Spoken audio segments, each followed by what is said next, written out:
हाँ तो भाई स्वागत है सभी का मेरे YouTube चैनल पे इस नई वीडियो में।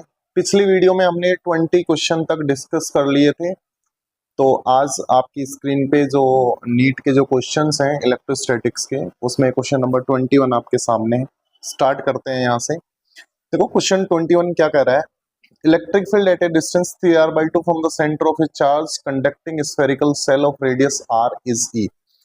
यानी कि भाई 3r/2 डिस्टेंस पर जो इलेक्ट्रिक फील्ड है ना वो E है। अगर मैं यहाँ पे सेंटर मान लूं इस रिंग का, तो 3r/2 थोड़ा आगे होने वाला है। यानी कि यहाँ से यहाँ तक ये डिस्टेंस r होगा और ये r/2 होगा, दोनों मिलके 3r/2 बना लेंगे। और इस पॉइंट पर जो इलेक्ट्रिक फील्ड होगा, अगर ये पॉजिटिव चार्ज है तो इस डायरेक्शन में होगा, जिसकी वैल्यू हम E ले लेंगे।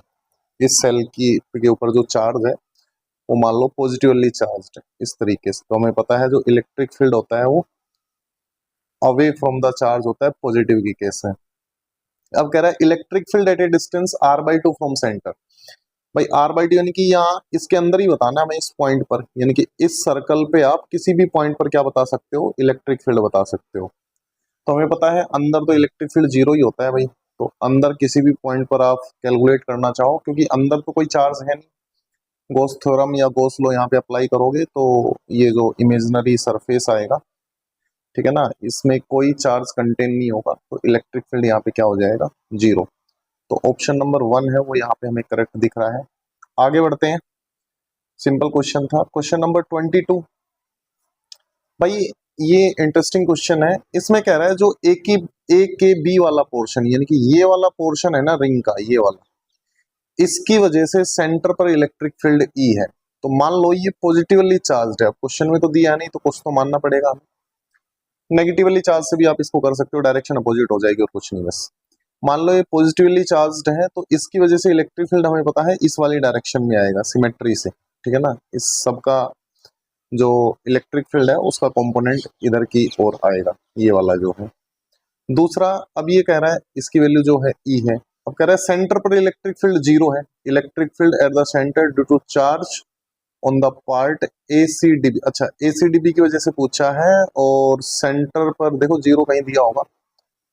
The thin conducting radius R charge Q. देखो चार्ज क्यू है तो हमें पता ही है भाई, जो रिंग होती है उसकी वजह से सेंटर पर इलेक्ट्रिक फील्ड जीरो ही होता है, ना भी दिया हो तो भी हमें पता होना चाहिए।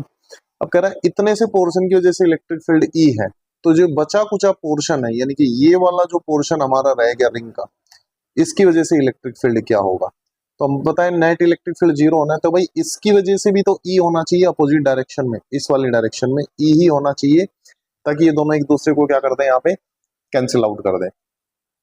तो इलेक्ट्रिक फील्ड ई ही होगा और वो डायरेक्शन क्या होगी उसकी, ओके। तो ACDB की वजह से जो ऑप्शन नंबर 2 है वो हमारा क्या हो जाएगा, करेक्ट हो जाएगा। तो यहाँ पे कॉन्सेप्ट है छोटा सा, इसको मैं एक बार फिर से बता देता हूँ।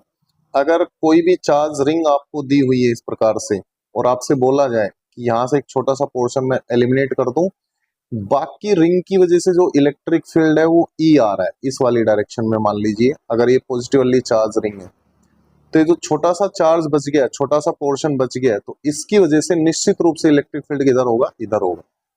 और उसको भी कितना होना पड़ेगा, ई ही होना पड़ेगा, तभी जाके एक दूसरे को दोनों क्या कर पाएंगे, कैंसिल आउट। कई बच्चों को लगता है कि भाई 3 गुना पोर्शन है तो इलेक्ट्रिक फील्ड भी 3E होगा, जो कि ऑप्शन में दिया भी है, लेकिन वो गलत हो जाएगा, ई आएगा यहाँ पे, कंफ्यूज नहीं होना। आगे बढ़ते हैं।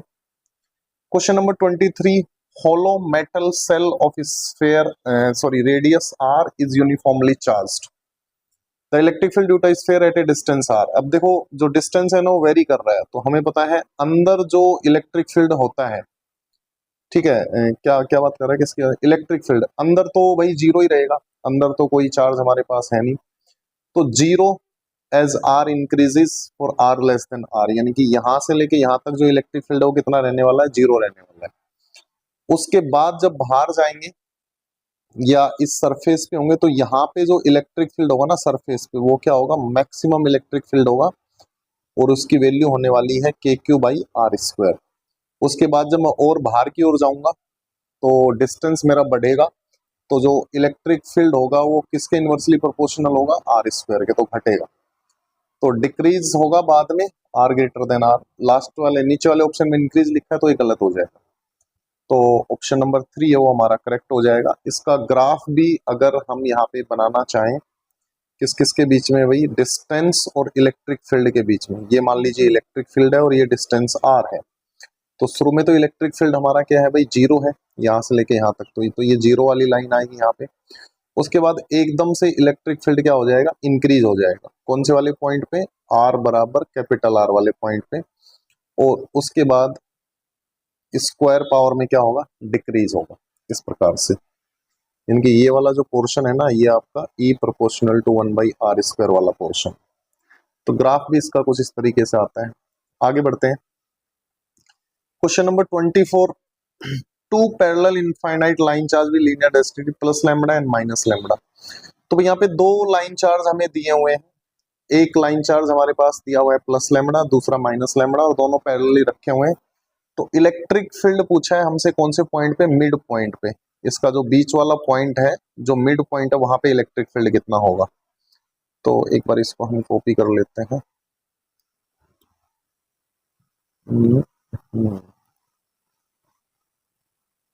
कॉपी टू द क्लिपबोर्ड, बना लेते हैं दोबारा इसको। हाँ, यहाँ से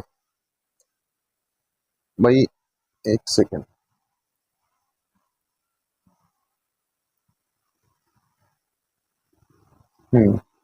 ये दूसरा लाइन चार्ज हमारे पास है इस प्रकार से।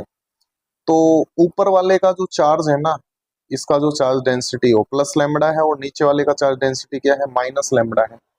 तो हमें मिड वे यहाँ बीच में कहीं हमें इससे पूछा है, और दोनों के बीच में डिस्टेंस है वो क्या है, 2r दिया हुआ है। तो जो ये वाला डिस्टेंस है, ये भी कितना होने वाला है, r। और जो ये वाला डिस्टेंस है, ये भी कितना होने वाला है, यहाँ पे r ही होने वाला है।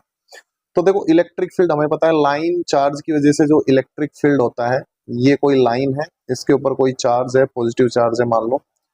तो इससे जो r डिस्टेंस पर जो इलेक्ट्रिक फील्ड होता है पॉइंट P की अगर मैं बात करूं, ये होता है lambda upon 2πε0 r। Small r यहाँ पे लेंगे, स्मॉल r लिया है तो।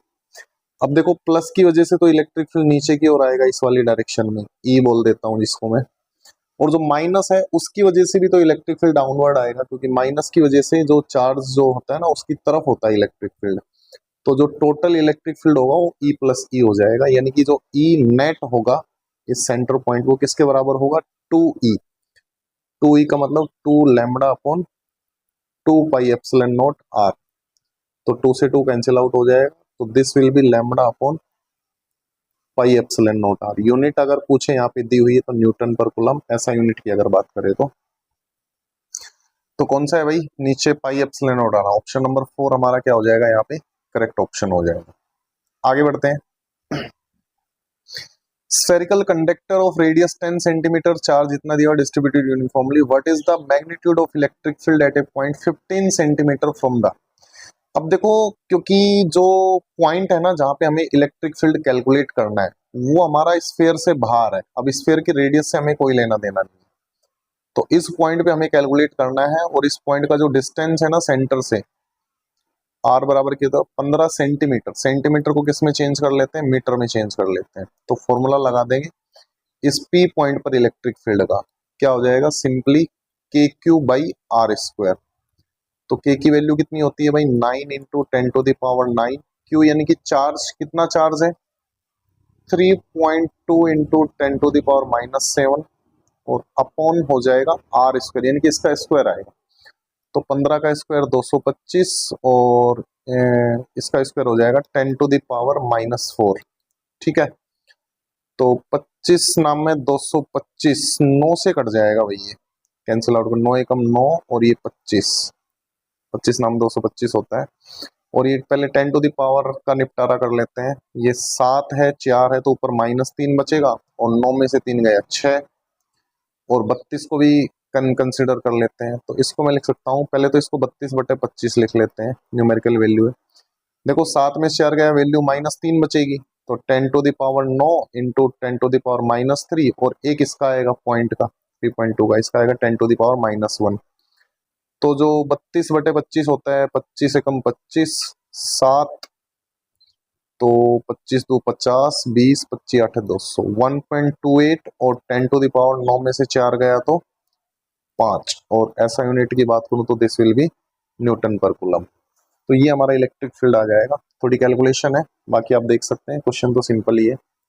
चार्ज हमें पता हो, डिस्टेंस हमें पता हो, तो KQ/R² लगा देंगे। 26वें क्वेश्चन में क्या दिया हुआ है भाई, देखो इसमें चार्ज का जो कॉन्फ़िगरेशन है ना वो चेंज हो रहा है। पहले Q1 Q2 Q3 चार्जेस रखे हुए हैं, डिस्टेंस दिया हुआ है 30 40। अब क्या कह रहे हैं, Q3 को शिफ्ट करके यहां से यहां लाएंगे। तो कह रहा है Q3 को जब यहां से यहां लाए तो पोटेंशियल एनर्जी में चेंज कितना हुआ। तो देखो पोटेंशियल एनर्जी में जो चेंज होता है ना वो सिंपली डेल्टा U की अगर मैं बात करूं तो वो किसके बराबर हो जाएगा, U final minus U initial, system की final potential energy minus initial potential energy. अब देखो इनिशियली कौन कहाँ रखा हुआ था, ए और बी 30 सेंटीमीटर पे है और फाइनली भी ए और बी कहाँ पे है 30 सेंटीमीटर पे। तो ए और बी की जो पोटेंशियल एनर्जी का जो चेंज है वो तो हुआ ही नहीं, उसमें तो कोई चेंज हुआ ही नहीं, वो तो जीरो ही है। ऐसी मैं बात करूं ए और सी, इन दोनों के बीच में डिस्टेंस शुरू में कितनी है भाई 40, और ये सी वाला आर्क के थ्रू उठ के यहाँ डी पॉइंट पे आ गया है। तो आज भी ये जो डिस्टेंस है ना यहाँ से यहाँ तक का, ये कंप्लीट डिस्टेंस ये कितना रहने वाला है भाई, ये 40 सेंटीमीटर ही रहने वाला है। तो कहने का मतलब है ए और बी की पोटेंशियल एनर्जी और ए और सी की पोटेंशियल एनर्जी आपस में जो इन दोनों की पोटेंशियल एनर्जी उसमें कोई चेंज नहीं हुआ। केवल पोटेंशियल एनर्जी किस किस के बीच की चेंज हुई है, बी और सी के बीच की। वो क्यों हुई है बता देता हूँ, क्योंकि पहले इनिशियली जब ये चार्ज यहाँ रखा था Q3 तो इसका जो डिस्टेंस था ना पाइथागोरस थ्योरम से निकालना चाहूँ तो ये कितना था 50 सेंटीमीटर, क्योंकि पोटेंशियल एनर्जी का फॉर्मूला था KQ1Q2/R, क्योंकि चार्ज तो सेम है Q1 Q2 और जो नीचे जो फैक्टर आ रहा है ना R डिस्टेंस वाला वो चेंज हो रहा है। तो यहाँ डिस्टेंस 50 है, लेकिन यहाँ पे इस वाले पोर्शन में बात करूं बी और डी की, इसकी मैं बात करूं तो ये वाला जो डिस्टेंस है ना 50 में से सॉरी ये 40 में से 30 गया तो कितना बचेगा, ये 10 सेंटीमीटर है। तो डिस्टेंस चेंज हो गया। तो फाइनल पोटेंशियल एनर्जी क्या होगी भाई, K तो कांस्टेंट है, Q1 Q2, Q1 इसको मान लेते हैं Q2 इसको मान लेते हैं, यानी कि Q2 Q3 ले लेते हैं इसको। तो ये हो जाएगा Q2 Q3 upon final distance दोनों के बीच में कितना है भाई, फाइनल डिस्टेंस है 10 सेंटीमीटर, तो ये 10 सेंटीमीटर आ गया। सेंटीमीटर को किस में चेंज करेंगे, मीटर में, तो मीटर में चेंज करने के लिए 100 से डिवाइड कर देते हैं, तो ऊपर ही 100 से डिवाइड कर देता हूँ, ठीक है। माइनस क्या आ जाएगा, K Q2 Q3 divided by R, R यानी कि वही इनिशियली कितना डिस्टेंस था दोनों के बीच में, इनिशियली था 50 सेंटीमीटर, तो इसको मीटर में चेंज करने के लिए फिर से 100 से मल्टीप्लाई कर देते हैं। तो क्या होने वाला है यहाँ पे, ये K Q2 Q3 तो यहाँ पे क्या आ जाएगा भाई, कॉमन आ जाएगा K Q2 Q3 और अंदर क्या बचने वाला है 100/10, यानी कि ये 10 आएगा माइनस 50 दूनी 102, तो ये आ जाएगा 8 Q2 Q3। अगर मैं इसकी वैल्यू रख दूं यहाँ से उठा के K की तो वो होती है 1/4πε0। अब देखो हमसे K, अब K है ना यहाँ पे एक्चुअल में एक कांस्टेंट है भाई, यहाँ पे है ना K एक कांस्टेंट है, उसी की वैल्यू पूछिए, कूलम कांस्टेंट नहीं है, दूसरा कोई कांस्टेंट है, उससे हमें कंफ्यूज नहीं होना। तो इसको हम डायरेक्ट उठा के रख देते हैं, जो पोटेंशियल एनर्जी में चेंज आया है according to question this is KQ3/4πε0। तो इससे ये कट जाएगा और Q3 से Q3 कट जाएगा। हमसे किसकी वैल्यू पूछी, K की, तो K की वैल्यू क्या हो जाएगी यहाँ से 8Q2। तो जो 8Q2 है ऑप्शन नंबर 1 में हमें दिखाई दे रहा है, तो ये वाला ऑप्शन क्या हो जाएगा, करेक्ट हो जाएगा। तो अच्छा क्वेश्चन था पोटेंशियल एनर्जी में चेंज का। तो हमें केवल उन्हीं का चेंज देखना है जिनके बीच का डिस्टेंस चेंज हुआ है, बाकी को हमें कंसीडर नहीं करना है, क्योंकि वो तो फाइनली कैंसिल आउट होके जीरो ही आना है उनका चेंज। तो आगे बढ़ते हैं, क्वेश्चन नंबर 27। हाँ इसमें देखो आइडेंटिकल चार्ज -Q है, वो कॉर्नर पे रखे हैं क्यूब के, साइड है उसका B। Electrostatic potential energy of charge +Q place at the centre of the cube. अब देखो पहले तो इन्होंने कॉर्नर पे बहुत सारे चार्ज रख दिए, हर एक कॉर्नर पे एक चार्ज रखा है, ये भी -Q है, -Q है, this is -Q, also -Q। तो ऐसे टोटल 8 चार्जेस रखे हुए हैं -Q। और जो सेंटर है ना बीच में जो पॉइंट है, यहाँ पे एक चार्ज रखा हुआ है पॉजिटिव, और इसकी वैल्यू उन्होंने क्वेश्चन में क्या दे रखी है, +Q दे रखी है। अब कह रहा है इस +Q की पोटेंशियल एनर्जी निकालनी है बाकी के कॉम्बिनेशन के साथ। तो हमें पता है कि 8 चार्जेस हैं, तो कॉम्बिनेशन भी इसके 8 बार बनेंगे, एक बार इसके साथ, एक बार इसके साथ, एक बार इसके साथ। डिस्टेंस सबका सेम है, तो बस हमें केवल डिस्टेंस निकालना और फॉर्मूला लगा देना KQ1Q2/R, और जो रिजल्ट है उसको फाइनली हमें किससे मल्टीप्लाई कर देना है, 8 से। तो फाइनल पोटेंशियल एनर्जी हो जाएगी 8 टाइम्स के कूलम कांस्टेंट है, Q1 Q2 यानी कि ये Q है और ये माइनस Q है, इन दोनों की निकाल लेते हैं, बाकी सबकी तो आ ही जाएगी। तो एक चार्ज Q है और दूसरा charge minus Q। Potential energy के फॉर्मूले में चार्जेस को विद साइन लेते हैं ताकि प्लस और माइनस की गलती ना हो। बस केवल अब हमें ये डिस्टेंस देखना है कि भाई ये वाला डिस्टेंस है ना इस वाले कॉर्नर से कितना है। तो डिस्टेंस के लिए हम यहाँ पे सिंपली क्या लगा सकते हैं, पाइथागोरस थ्योरम आप यहाँ पे चाहो तो अप्लाई कर सकते हो, या डायगोनली जो आप निकाल सकते हो कि किसी क्यूब का डायगोनल क्या होता है उसका हाफ करके आप इसको निकाल सकते हो। लेकिन मैं इसको क्या करता हूँ, ऐसे निकाल लेते हैं, एक ट्राइंगल बना लेते हैं यहाँ पे नीचे वाला बेस वाला ये। तो हमें केवल ये डिस्टेंस चाहिए सेंटर से कितना होगा, या फिर आप इसको कोऑर्डिनेट सिस्टम से करो, ज्यादा बेटर रहेगा। भाई अगर मैं मान लो इस पॉइंट के कोऑर्डिनेट मान लूं मैं 0,0,0, तो इस पॉइंट के कोऑर्डिनेट इधर क्या होंगे, a/2, a/2, प्लस माइनस का इसमें कोई अंतर नहीं आएगा, इसको x मानो इसको y मानो तो y वाला नेगेटिव आएगा। लेकिन जब डिस्टेंस फॉर्मूले में रखोगे तो x2 माइनस x1 का होल स्क्वायर होना है। तो इस पॉइंट के कोऑर्डिनेट्स जो होंगे ना वो, अगर मान लो ये हमारा कौन सा एक्सिस है भाई, ये हमारा y एक्सिस है, और ये हमने कौन सा एक्सिस ले लिया, इधर हमने x एक्सिस ले लिया, और ये अंदर की ओर जो है ना इसको हमने क्या मान लिया, z एक्सिस मान लिया। तो इस पॉइंट के कोऑर्डिनेट क्या हो जाएंगे, इसका x कोऑर्डिनेट तो होगा -a/2, y कोऑर्डिनेट हो जाएगा a/2 और z कोऑर्डिनेट भी a/2, और इस पॉइंट के कोऑर्डिनेट 0 है। तो दोनों के बीच का डिस्टेंस क्या हो जाएगा, डिस्टेंस फॉर्मूले से इसका स्क्वायर माइनस इसका स्क्वायर प्लस इसका स्क्वायर माइनस इसका स्क्वायर एंड सो ऑन। तो ये हो जाएगा a² / 4 × 3 और अंडर रूट, तो तीनों सेम ही आएंगे। तो देखो a² / 4 का अंडर रूट तो वही a/2 ही हो जाए, तो फाइनल आएगा √3 a/2। तो ये डिस्टेंस आ जाएगा इन दोनों पॉइंट के बीच का, सेंटर और कॉर्नर के बीच का। तो बस इसको यहाँ रख देना है, √3 a/2, 2 कहाँ चला जाएगा ऊपर। अब इन्होंने कुछ रखा है क्या, हाँ 4πε0 रखा है इसको, तो ऊपर तो हो गया 16 और नीचे हो जाएगा √3 4πε0, इस तरीके से आ रहा है भैया, √3 आ रहा है नीचे, हाँ ठीक है, 4 चौक 16, और ये हो जाएगा Q², और साथ में कौन सा साइन चल रहा है, माइनस का, तो 4 से कैंसिल आउट होके ये -4 आएगा। तो आंसर आएगा -4Q² / √3πε0। अच्छा एक डिस्टेंस वाला a और था, तो ये हो रहा है, यहाँ पे डिस्टेंस b दिया हमने, a मान लिया, तो आप b से भी कर सकते थे, यहाँ पे b आ जाएगा। तो option number 3 will be our correct answer. तो ये यहाँ पे हमारा सही ऑप्शन हो जाएगा। आगे बढ़ते हैं क्वेश्चन नंबर 28 पे। Bringing electron towards another electron. अब हमें पता है इलेक्ट्रॉन जब इलेक्ट्रॉन की तरफ आएगा तो दोनों की पोटेंशियल एनर्जी क्या होगी, बढ़ेगी, क्योंकि दोनों एक दूसरे को क्या कर रहे होंगे, रिपेल कर रहे होंगे, दूर भगा रहे होंगे, ठीक है ना। ये इस पर इधर फोर्स लगा रहा होगा और ये इस पर इधर फोर्स लगा रहा होगा, तो पास लाने के लिए आपको वर्क डन करना पड़ रहा है, काम करना पड़ रहा है। तो एक्सटर्नल एजेंट अगर कोई वर्क कर रहा है किसी सिस्टम पर, तो वो वर्क किस में कन्वर्ट हो रहा है, उस सिस्टम की पोटेंशियल एनर्जी के रूप में कन्वर्ट हो रहा है। तो पोटेंशियल एनर्जी क्या होगी, यहाँ पे इंक्रीज होगी। सेम दोनों पॉजिटिव होते तो भी इंक्रीज होती, अगर एक पॉजिटिव होता दूसरा नेगेटिव होता तो वो अपने आप अट्रैक्ट होते, हमें वर्क डन नहीं करना पड़ता। तो उस केस में हम बोलते हैं कि पोटेंशियल एनर्जी क्या हो रही है, डिक्रीज हो रही है। लेकिन इस वाले केस में क्या होगी भाई, इंक्रीज होने वाली। क्वेश्चन नंबर 29, 4 पॉइंट चार्जेस हैं, इनकी वैल्यू दी हुई है, स्क्वायर के कॉर्नर पे रखे हैं। Relation between Q and Q for which potential at the centre of the square is 0। भाई सेंटर पे पोटेंशियल, स्क्वायर के सेंटर पे जो पोटेंशियल है वो 0 करना है, यानी कि KQ/R 0 करना है, सबका मिला के कर देते हैं। चार्ज कितना कितना रखा है, ये -Q है, ये -q है, ये 2 स्मॉल q है, और ये 2 कैपिटल Q है। यहाँ पे पोटेंशियल 0 करना है।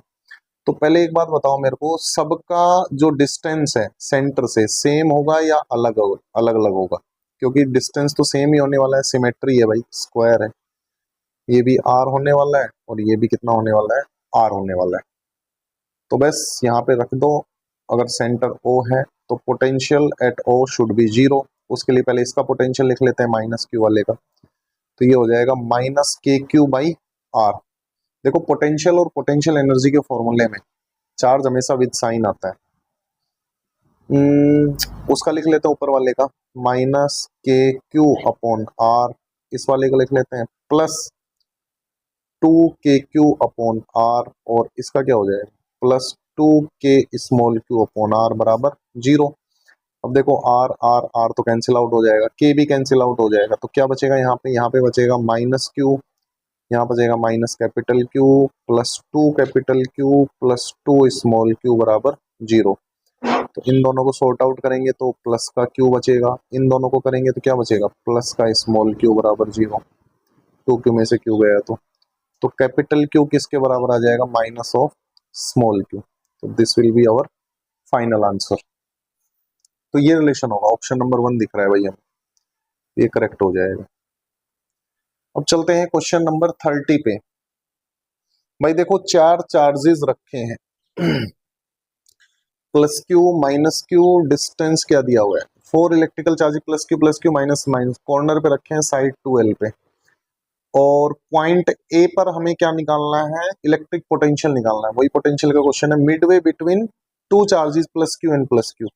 देखो ये भी चार्ज प्लस क्यू और यहाँ पे भी चार्ज प्लस क्यू है, ये इसमें प्रिंट नहीं हो पाया है, ये भी चार्ज कितना है प्लस क्यू है, ये माइनस क्यू है और ये भी कितना है माइनस क्यू है।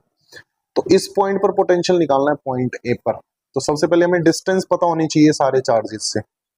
तो इन दोनों चार्जेस से तो पता है, यहाँ से तो डिस्टेंस ऊपर वाले से भी एल है और नीचे वाले से भी एल है।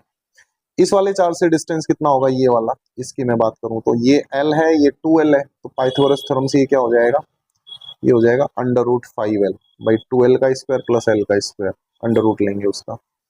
सिमिलरली सिमेट्री से हम ये भी बोल सकते हैं ये वाला डिस्टेंस भी कितना हो जाएगा अंडर रूट 5l, और देखो ऑप्शन में अंडर रूट 5 जैसा कुछ दिख भी रहा है हमें, यहाँ से भी हिंट मिलता है हमें कई बार कि किस टाइप से आंसर आने वाला है।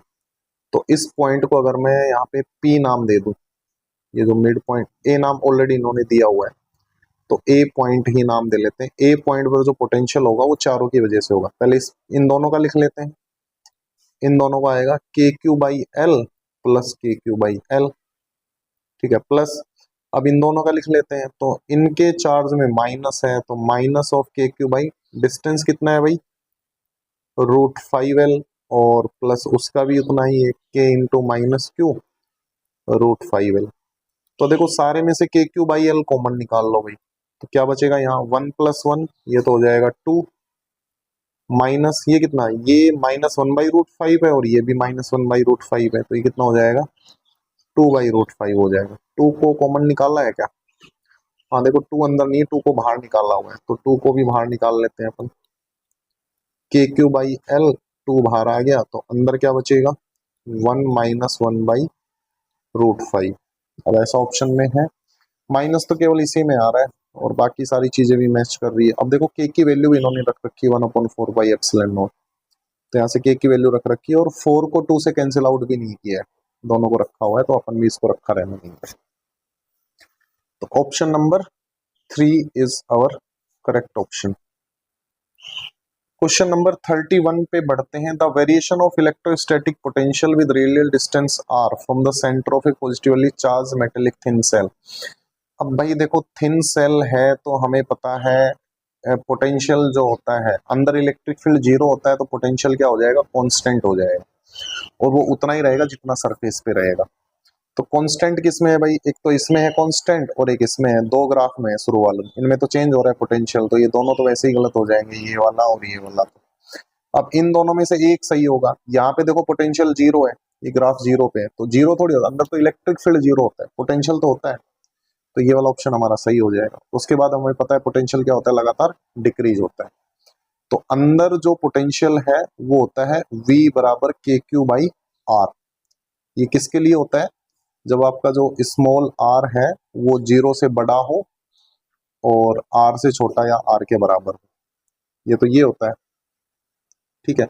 और बाहर के लिए पोटेंशियल का फॉर्मूला होता है के क्यू बाई स्मॉल r, यानी कि जब जो r है ना वो आपका r से बड़ा हो, तो ये दो बातें इसके अंदर काम की होती है। आगे बढ़ते हैं क्वेश्चन नंबर 32 पे।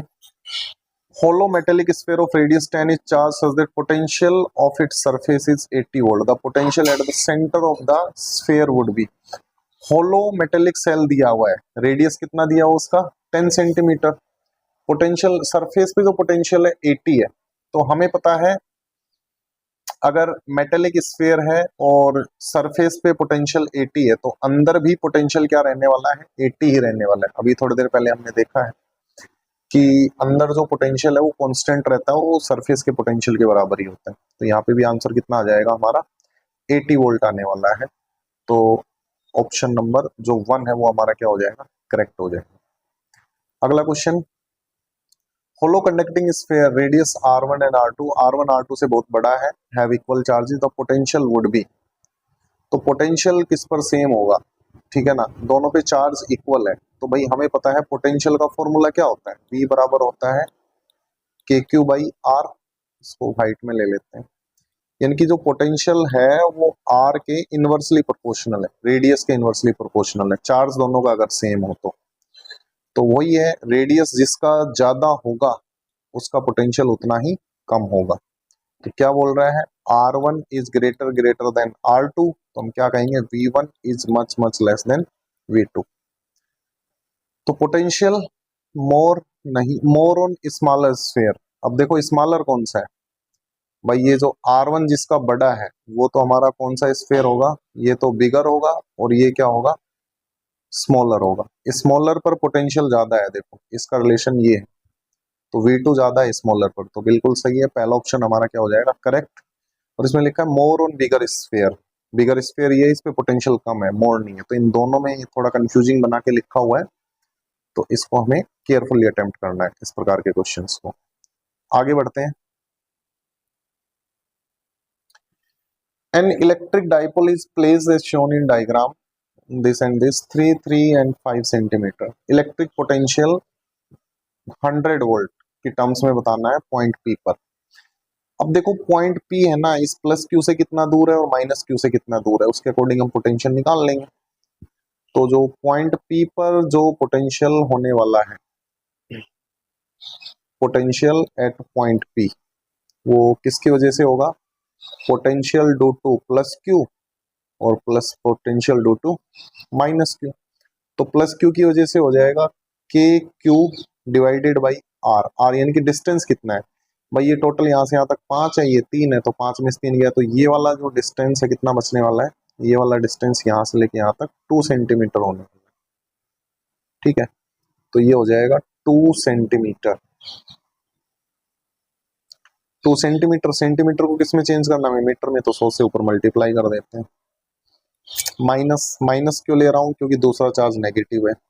डिस्टेंस उसका भाई ये 5 है और ये 3 है, तो माइनस Q का P से डिस्टेंस कितना है 8 सेंटीमीटर है, तो वो हो जाएगा 8 इंटू 100। अब देख लो क्या कुछ कॉमन, KQ इन्होंने कॉमन निकाला हुआ है, अंदर क्या बचेगा 100/2, ये तो 50 आ गया, और माइनस 100/8, यानी कि ये अगर मैं 4 से काटूं तो 25 चौको 100 और 4 दूनी 8। तो देखो पॉइंट में आंसर नहीं देना, हमें फ्रैक्शन में देना है। 100 में से 25 गया तो 75, यानी कि 75/2, तो ये हो जाएगा KQ इंटू 250 100 माइनस 25 और डिवाइडेड बाई 2, तो ये आ रहा है KQ इंटू 75/2। ऐसा कुछ है क्या भाई, ऐसा तो ऑप्शन में नहीं आ रहा हमारे पास, कहाँ गड़बड़ हुई है, डाइपोल है, कैलकुलेशन में कहीं मिस्टेक हुआ है। KQ/2 सेंटीमीटर, हाँ ठीक है, 5 है 3 है 2 है, सेंटीमीटर को हमने मीटर में चेंज किया है, 100 हो गया है। अच्छा 10⁻²² वोल्ट में आंसर देना हमें, तो इसमें 10⁻² वोल्ट होना चाहिए, तो हमें क्या करना पड़ेगा, ऊपर भी 10⁻² से मल्टीप्लाई करना पड़ेगा और नीचे भी 10⁻² से, तभी तो इसमें आंसर आ पाएगा। तो जो ये वाली चीज है ना, इसको हमें सेपरेट करके रखना है ऊपर वाली को, तो नीचे 200 हो जाएगा। तो जो फाइनल आंसर होगा ना वो हमारा KQ इंटू 75/200, और इसका जो यूनिट होगा ना वो 10⁻² वोल्ट होगा, तो न्यूमेरिकल यूनिट है यहाँ पे ये। तो 75/200 कितना होता है, तो 75/200 कैंसिल आउट करूं तो 25 या 75, 25 8 200, 3/8 होता है भाई, तो ये हो जाएगा 3/8 के क्यू और 10⁻² वोल्ट। तो इन्होंने 10⁻² वोल्ट को अलग से इन्होंने निकाल लिया बाहर। तो 3/8 इसी में है भाई, ऑप्शन नंबर 4 में। This will be our correct option. ठीक है, क्वेश्चन नंबर 34 हो गया। क्वेश्चन नंबर 35 क्या कह रहा है? डायग्राम में दिया है plus Q placed at origin O. लिख लेते हैं भाई, ओरिजिन ओ यहाँ पे कहीं हमारा है, यहाँ पे चार्ज है plus Q. Work done in taking another charge point minus Q from point A0 to another coordinate point A0। देखो पहले चार्ज हमारा कहाँ पे था? ए पे था। यहाँ पे इसका जो कोऑर्डिनेट है वो कितना दिया हुआ है? 0,A, यानी कि इसका जो y एक्सिस पे जो डिस्टेंस है ना, ये वाला, ये डिस्टेंस a दिया हुआ है। इसका कोऑर्डिनेट भी कितना है? A,0। तो इसका जो डिस्टेंस है x एक्सिस पे पॉइंट का, वो भी कितना है? a है। अब देखो यहाँ से यहाँ चार्ज को आप लेके आए पॉइंट a से पॉइंट b इस रास्ते से, तो इनिशियल पोजीशन आपका ये है a वाले पे, फाइनल पोजीशन ये है। तो पोटेंशियल एनर्जी में चेंज कितना हुआ? डेल्टा U बराबर हुआ U final minus U initial. अब देखो पोटेंशियल एनर्जी तो डिस्टेंस पे डिपेंड करती है। शुरू में भी डिस्टेंस दोनों के बीच में a था और बाद में भी डिस्टेंस दोनों के बीच में कितना है? a ही है। तो पोटेंशियल एनर्जी में तो कोई चेंज हुआ नहीं जी। तो पोटेंशियल एनर्जी में चेंज नहीं हुआ तो वर्क डन भी नहीं करना पड़ा होगा। तो आंसर कितना आएगा यहाँ पे? 0 आएगा भाई, क्योंकि वर्क डन होता है चेंज इन पोटेंशियल एनर्जी। आगे बढ़ते हैं। ये अच्छा सवाल है। डायग्राम इसमें थोड़े खतरनाक से बना रखे हैं, बहुत मेहनत की है एग्जामिनर ने क्वेश्चन बनाने के लिए, लेकिन क्वेश्चन बहुत simple. A positive charge move from A to B in इस डायग्राम। भाई A से B जा रहा है और सब हर एक जो लाइन है ना, उनका पोटेंशियल अलग अलग है। A से जैसे यहाँ से स्टार्ट किया, यहाँ पोटेंशियल 10 है और यहाँ 40 है। तो वर्क डन बताना है किस केस में मिनिमम होगा, किस केस में मैक्सिमम होगा। तो हमें पता है जो वर्क डन होता है वो किसके बराबर होता है? Delta U। तो जिसका डेल्टा U ज्यादा होगा उस पे वर्क डन भी ज्यादा होगा। और डेल्टा U क्या होता है? डेल्टा U होता है Q इंटू डेल्टा V, यानी कि जो वर्क डन है वो directly proportional to delta V है। तो जिस केस में डेल्टा V ज्यादा है, यानी कि पोटेंशियल में डिफरेंस ज्यादा है, उसमें वर्क डन ज्यादा होगा। तो देखो पहले वाले में कितना है? ये 40 है और ये 10 है। इसमें 30 वोल्ट का डिफरेंस है। यहाँ से यहाँ तक अगर मैं बात करूं तो इसमें डिफरेंस है 30 वोल्ट का। इसमें दूसरे वाले में 10 है, 40 है, इसमें डिफरेंस 30 वोल्ट का है। इसमें भी डिफरेंस 30 वोल्ट का है और इसमें भी डिफरेंस 30 वोल्ट का है, भले ही शेप अलग अलग हो। तो सम में वर्क डन क्या होगा? सेम होगा। तो क्या है कहीं? हाँ, दूसरे ऑप्शन में in all the 4 cases the work done is same. तो ऑप्शन नंबर 2 हमारा यहाँ पे एक करेक्ट ऑप्शन की तरह लिया जाएगा। ठीक है भाई, बाकी मिनिमम मैक्सिमम वाला कोई हमें ऑप्शन यहाँ पे चूज नहीं करना है। अगला question, charge plus Q minus Q are placed point A and B respectively which are at a distance 2l apart. A और बी है ना, उनके बीच का डिस्टेंस 2l है और C is the mid point of A and B. जो A और B का मिड पॉइंट है वो सी है। तो भाई सीधी सी बात है कि ये वाला डिस्टेंस भी l होने वाला है, ये वाला डिस्टेंस भी l होने वाला है और ये वाला डिस्टेंस भी l होने वाला है। सारे डिस्टेंस l होने वाले हैं, क्योंकि जो C है ना वो A और B का मिड पॉइंट है। B ऑलरेडी इस सर्कल के सेंटर में, सेमी सर्कल के, D इसका एंड पॉइंट है। Work done in moving charge plus Q along the semi circle CRD। तो CRD के थ्रू इसको लेके जा रहे हैं, तो वर्क डन कितना होगा? तो सिमिलरली अपना वही फॉर्मूला, वर्क डन बराबर चेंज इन पोटेंशियल, और पोटेंशियल डिपेंड करेगा इनिशियल माइनस फाइनल पे। तो बताओ इनिशियल पोटेंशियल एनर्जी कितनी है? तो शुरू में हमारा plus Q and minus Q placed at point A and B, यानी कि यहाँ पे रखे हैं और distance 12, C is the mid point, the work done charge plus Q along semicircle. अच्छा, प्लस क्यू को लेके आ रही है, यहाँ पे चार्ज रखा हुआ है भाई प्लस क्यू और यहाँ पे चार्ज रखा हुआ है माइनस क्यू, और इस प्लस कैपिटल क्यू को यहाँ से लेके यहाँ आए। तो प्लस क्यू की पोटेंशियल एनर्जी लिख लेते हैं। मतलब इन दोनों चार्जेस के बीच का सेपरेशन तो चेंज हुआ नहीं है, जो सेपरेशन चेंज हुआ है वो प्लस क्यू का हुआ है इन दोनों से। तो पोटेंशियल एनर्जी का कंट्रीब्यूशन है वो प्लस क्यू की वजह से, बाकी इन दोनों की वजह से नहीं है। तो प्लस क्यू की पोटेंशियल एनर्जी लिख लेते हैं यहाँ पे। प्लस क्यू के लिए क्या होगी? के capital Q small Q upon distance L है, और प्लस के कैपिटल क्यू माइनस वाले के लिए माइनस क्यू बाई एल। भाई ये तो जीरो आ गया, दोनों कैंसिल आउट हो गए, तो जीरो होगा भी। क्योंकि दोनों से डिस्टेंस क्या है, सेम है और चार्ज अलग अलग है। अब ये चार्ज उठ के यहाँ आ गया, कुछ टाइम बाद प्लस क्यू यहाँ पे आ गया। अब देखो प्लस क्यू यहाँ पे आ गया तो सेपरेशन चेंज हो गया, तो यू फाइनल जो हो जाएगा प्लस क्यू की वजह से कितना हो जाएगा, के क्यू कैपिटल क्यू, मतलब प्लस क्यू वाले से डिस्टेंस हो जाएगा अब की बार भाई 3L, और प्लस के कैपिटल क्यू माइनस क्यू वाले से डिस्टेंस अब की बार कितना है, पहले भी L था और घूम के आ गया है, तो रेडियस के अलोंग चला है तो डिस्टेंस वही L रहने वाला है।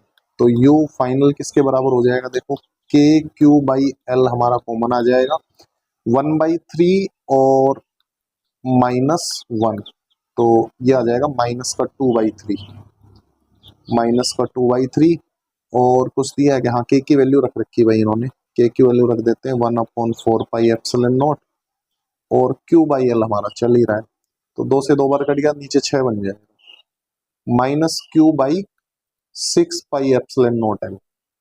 यू फाइनल आ गया, ये यू इनिशियल है, तो वर्क डन क्या होगा, you final minus you initial, you initial तो ऑलरेडी 0 है, तो वर्क डन किसके बराबर आ जाएगा, यू फाइनल के बराबर ही आ जाएगा, यानी कि माइनस क्यू अपॉन 6πε0 एल है क्या। अच्छा एक स्मॉल क्यू कहाँ गया भाई, हाँ वो भी तो आएगा ना कॉमन, क्योंकि पोटेंशियल एनर्जी है तो स्मॉल क्यू तो चल ही रहा है, ठीक है, तो यहाँ पे क्यू क्यू, तो हाँ चौथे ऑप्शन में दिख रहा है भाई हमें माइनस भी है और 6 भी है और दोनों चार्जेस हैं, ऑप्शन नंबर 4। आगे बढ़ते हैं, question number 38। 3 charges is plus q are placed at the corner of an isosceles triangle ABC of side BC and AC। ये साइड BC है और AC है, 2A दे रखी है, D and E are mid point of BC and CA। BC का जो mid point है वो D है और जो AC का मिड पॉइंट है वो E है। Work done in taking charge Q from D to E। अब देखो D से चार्ज को E लेके जा रहे हैं, अब रास्ता कोई सा भी आप फॉलो कर लो भाई, डिस्टेंस तो सेम है ना, डिस्टेंस तो चेंज नहीं होना चार्जेस से। 3 चार्ज रखे थे, यहाँ पे भी चार्ज रखा था प्लस क्यू, यहाँ से भी चार्ज रखा था प्लस क्यू, यहाँ पे भी चार्ज रखा था प्लस क्यू। अब ये वाला जो प्लस क्यू है ना कैपिटल क्यू मान लो इसको, आप इसको उठा के यहाँ लेके गए, तो देखो पहले प्लस क्यू इन दोनों चार्जेस से L डिस्टेंस पे है, और जो ये वाला चार्जेस है इससे इसका परपेंडिकुलर डिस्टेंस ये है, इसको L डैश मान लेते हैं। अब बाद में ये आ गया प्लस क्यू यहाँ आ गया, तो ये देखो ये वाला डिस्टेंस भी L होगा और ये वाला डिस्टेंस भी L होगा, और जो ये वाला B से डिस्टेंस क्या हो जाएगा इसका, L डैश हो जाएगा। तो कॉन्फ़िगरेशन तो वही है, बस चार्जेस चेंज हुए, वो A वाला B पे आ गया, B वाला C पे, ऐसा कुछ हो गया है, बाकी डिस्टेंस तो सेम ही है। ओवरऑल मैथमेटिकल चीजें देखें तो वर्क डन इसमें भी कितना हो जाएगा हमारा, 0 हो जाएगा भाई, इसको यहाँ पे हम कंसिडर करेंगे। फिर से question number 39, A bullet of mass, अच्छा ऊपर वाले क्वेश्चन का यहाँ पे ऑप्शन कुछ आ रहा है क्या, हाँ उसी का है ये, इसको इग्नोर करेंगे भाई, यहाँ से यहाँ तक ये कुछ भी नहीं है। इसको देखो 2 ग्राम मास की बुलेट है, चार्ज इतना है, through what potential difference must it be accelerated start from rest to acquire speed of 10 metre पर सेकेंड। अब देखो इसको हमें एक्सेलरेट करना है, तो इसमें आप एनर्जी कंजर्वेशन लगा सकते हो कि इसकी जो काइनेटिक एनर्जी है ना वो ही हमें फाइंड आउट करनी है, और ताकि वो इसकी पोटेंशियल एनर्जी में कन्वर्ट हो जाए। तो यहाँ पे जो काइनेटिक एनर्जी है वो किसके बराबर होनी चाहिए, पोटेंशियल एनर्जी के बराबर, क्योंकि यहाँ पे एनर्जी कन्वर्ट हो रही है, हम उसको एक्सेलरेट कर रहे हैं किसी पोटेंशियल डिफरेंस पे, ताकि उसमें काइनेटिक एनर्जी आ जा रही है। तो काइनेटिक एनर्जी का फॉर्मूला क्या होता है, हाफ ऑफ mv², और पोटेंशियल एनर्जी क्या होती है, Q into delta we, delta we यानी कि चेंज इन पोटेंशियल। तो हमें डेल्टा वी निकालना है कि कितने पोटेंशियल डिफरेंस है उसको एक्सेलरेट करें या पोटेंशियल डिफरेंस उस पर अप्लाई करें, तो Q उधर चला जाएगा, तो ये हो जाएगा mv²/2Q, वैल्यू रख देते हैं, m है 2 ग्राम, ग्राम है तो 10⁻³ यहाँ पे आने वाला है, 2 इंटू 10⁻³ v² यानी कि 10 मीटर पर सेकेंड है, इसका स्क्वायर आएगा। 2Q चार्ज कितना है, 2 माइक्रोकूलम है, तो 2 इंटू 10⁻⁶। तो देखो भाई इस 2 से ये 2 कट रहा है और इस 2 से ये 100 कितनी बार कटेगा, 50 बार, तो ये आ जाएगा 50 और 10⁻³ और 10⁻⁶, तो ये 10⁻³ बचेगा, यानी कि 50,000 वोल्ट, इसका मतलब 50 किलो वोल्ट तक हमें उस पर एक्सेलरेट करना होगा। तो यहाँ पे ऑप्शन नंबर 2 हमारा करेक्ट ऑप्शन हो गया। तो एनर्जी कंजर्वेशन का क्वेश्चन है, हम क्या कर रहे हैं, जो पोटेंशियल डिफरेंस आप अप्लाई कर रहे हैं उसके ऊपर, तो उसकी वजह से वो एक्सेलरेट हो रहा है और उसमें काइनेटिक एनर्जी आ जा रही है, और कितनी एनर्जी आ जा रही है वो हमने यहाँ पे कैलकुलेट कर लिया।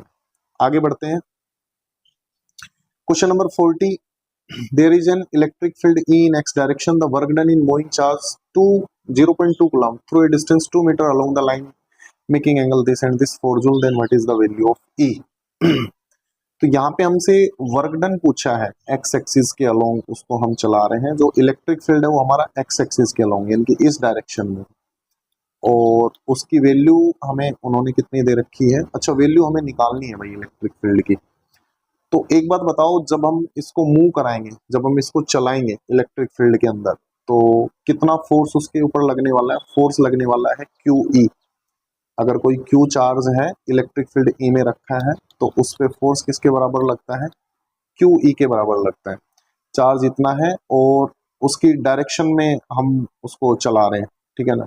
अच्छा, मेकिंग एंगल 60 डिग्री 4 जूल, तो डायरेक्शन है ना Q का जो चलने का, ये वाला जो डायरेक्शन है भाई, ये E से कितने डिग्री एंगल बना रहा है यहाँ पे, ये 60 डिग्री एंगल बना रहा है यहाँ पे ये, ठीक है। तो ये 60 डिग्री है, तो फोर्स तो इधर लग रहा होगा ना QE इसके ऊपर, तो फोर्स तो इधर लग रहा होगा और जा इधर रहा होगा, वेलोसिटी इसकी इस तरफ आ रही होगी, और ये एंगल जो थीटा है ना वो कितने डिग्री होगा यहाँ पे, 60 डिग्री होगा, क्योंकि फोर्स जो लगेगा वो इलेक्ट्रिक फील्ड की डायरेक्शन में लगेगा। तो हमसे क्या पूछा है, विद एक्सिस इज 4 जूल, यानी कि 2 मीटर तक चलाया तो वर्क डन कितना हुआ उसके ऊपर, 4 जूल का वर्क डन हुआ है, तो इलेक्ट्रिक फील्ड हमसे पूछा है कितना होगा।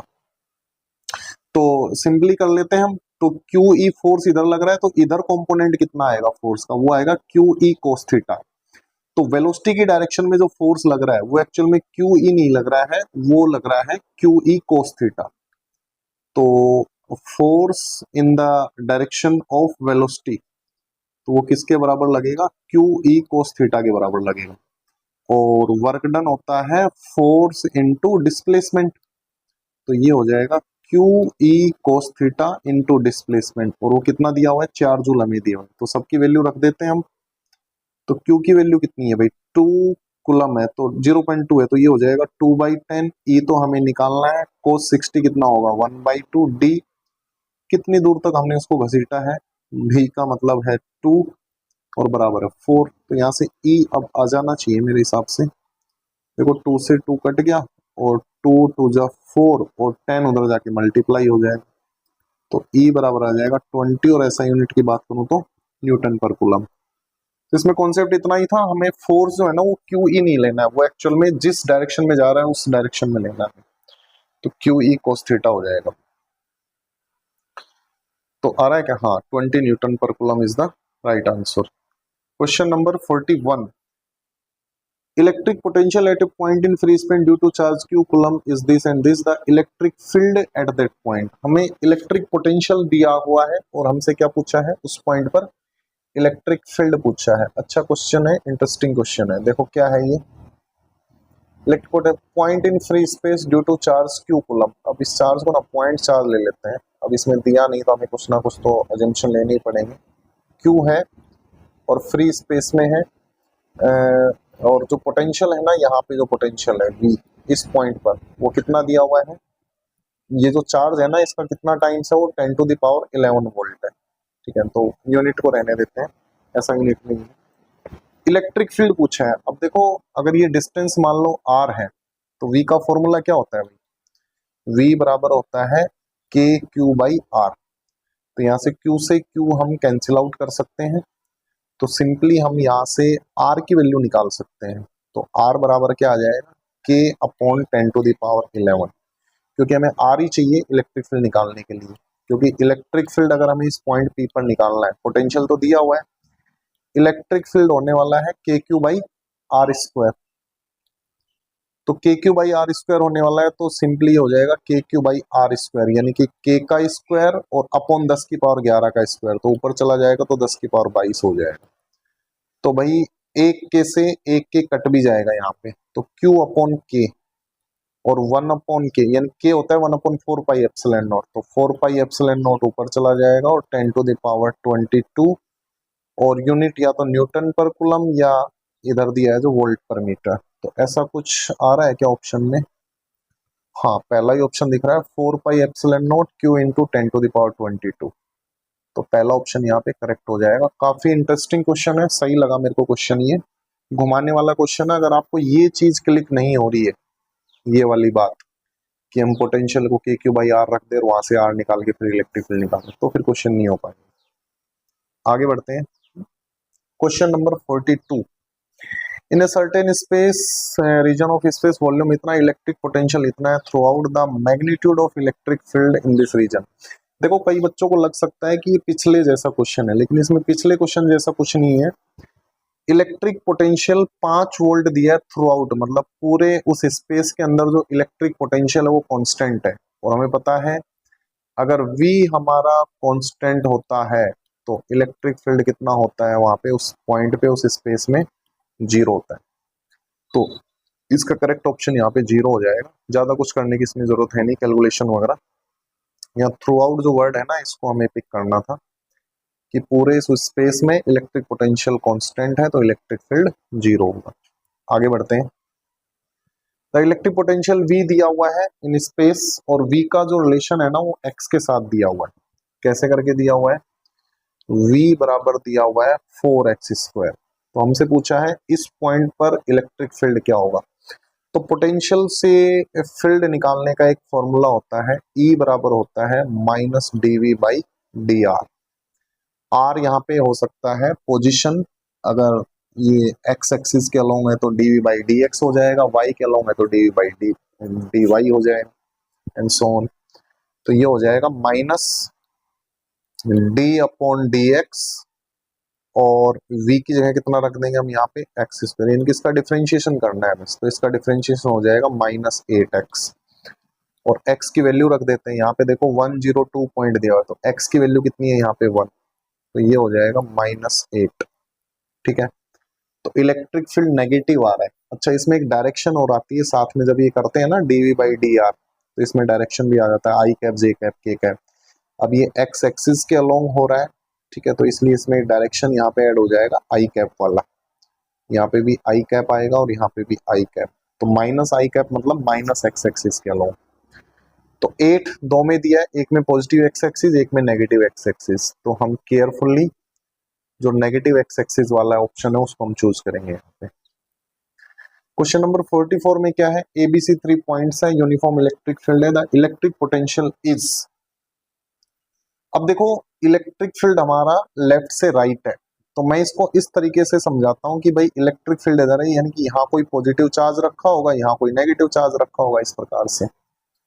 या नेगेटिव नहीं भी मानो तो इधर पॉजिटिव तो हम मान ही सकते हैं, तो इसको पॉजिटिव मान लिया करो भाई, इधर कोई पॉजिटिव चार्ज रखा, उससे इलेक्ट्रिक फील्ड लाइन से ऐसे निकल रही है।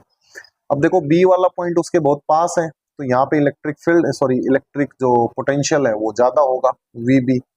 VC पर पोटेंशियल थोड़ा कम होगा और VA पर और भी कम होगा, क्योंकि वो बहुत दूर हो गया KQ/R से। अगर मैं देखना चाहूँ तो इसको, तो potential at B is greater than potential at C is greater than potential at A।